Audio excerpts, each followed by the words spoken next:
Il ne manquait plus que ça. Laporta vient tout simplement de déglinguer le Real Madrid en public. Je tiens déjà à vous informer qu'on connaît désormais les joueurs nominés pour le trophée du joueur du mois du Real Madrid. Sont nominés Vinicius, Arda Güler, Thibaut Courtois, Valverde et pour terminer, Kylian Mbappé. Dites-moi en commentaire selon vous qui le mérite le plus. Toujours avec le Real Madrid les amis, comme vous pouvez le voir derrière moi, on a actuellement l'équipe la plus en forme du top 5 européen. Statistiquement parlant, je le précise, dans les 5 grands championnats, on est tout simplement l'équipe ayant remporté le plus de points lors de nos 5 derniers matchs. Et dans le top 10, la France est le pays le plus représenté avec 3 clubs. Donc on a Real Madrid premier, deuxième Hoffenheim, troisième l'Olympique Lyonnais, le Paris Saint-Germain en 4e position, Dortmund 5e, Stuttgart 6e, Inter 7e, Juventus 8e, le FC Barcelone 9e et pour terminer en top 10, on a Lens. On est tous d'accord que ce classement-là ne veut rien dire. On voit très bien le niveau du Real Madrid actuellement. Donc arrêtez de vous foutre de notre bille, s'il vous plaît. Ici les amis, on a les meilleurs buteurs de cette saison, toutes compétitions confondues. Comme vous pouvez le voir, Kylian Mbappé est bien évidemment premier avec 41 buts, 7 passes décisives et 14 pénaltys inscrits parmi ces 41 buts. Erling Haaland quant à lui, c'est 40 buts marqués, 7 passes décisives et 4 passes décisives. Et dire que le frérot, ça fait maintenant quelques mois qu'il est calme, et il marque plus trop, mais malgré ça, il a 40 buts, c'est un malade.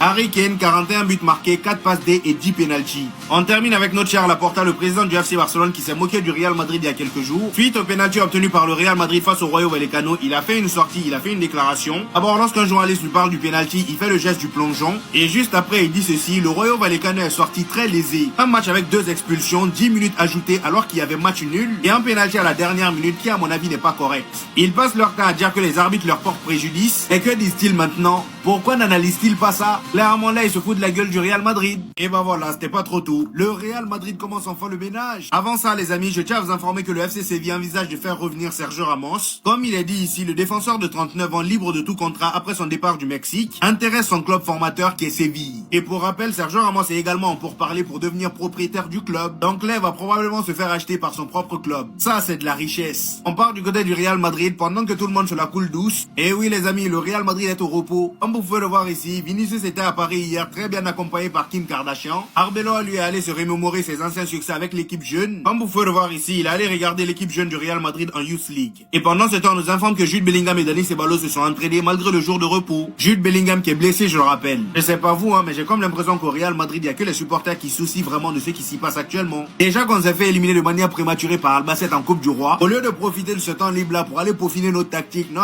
nous c'est Kim Kardashian, on part voir. Vraiment, honte à nous, C'est Kim Kardashian, on part voir. Allez-y, travaillez. Comment dans une semaine en Tiago, on a seulement un match à jouer, on a 4 jours d'entraînement ou 3 jours d'entraînement. Pas possible. On termine les amis avec notre cher Franck Garcia qui a 2 doigts de signer à Bournemouth. Pour vous dire, les négociations étaient tellement avancées qu'il avait même fait ses adieux le vendredi aux habitants de Valdebebas. Mais devinez quoi? Le Real Madrid a fait capoter le deal. Et comme il est dit ici, c'est la raison pour laquelle Franck Garcia a décidé de s'entraîner à l'écart. Moi qui pensais que le ménage commençait enfin, pas du tout. Même les joueurs qui ne servent à rien, le Real Madrid les retient. Où vous voulez qu'on aille avec ça? Franchement, c'est n'importe quoi. Franck Garcia là, vous le retenez pourquoi même?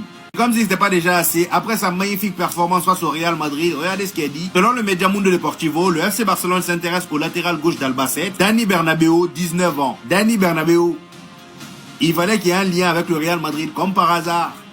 Voilà les amis, c'était tout pour aujourd'hui. J'espère que vous avez kiffé la vidéo. Donnez-moi vos avis en commentaire aussi sur les informations. N'oubliez pas le petit pouce bleu qui fait toujours plaisir. Ici, pour ceux qui ne savent pas, on fait des vidéos débriefs des matchs du FC Barcelone et du Real Madrid. Et quand il n'y a pas de match, on fait des vidéos actualités. Voilà, donc abonnez-vous pour ne rien rater. Et on se dit au prochain épisode les gars. Peace!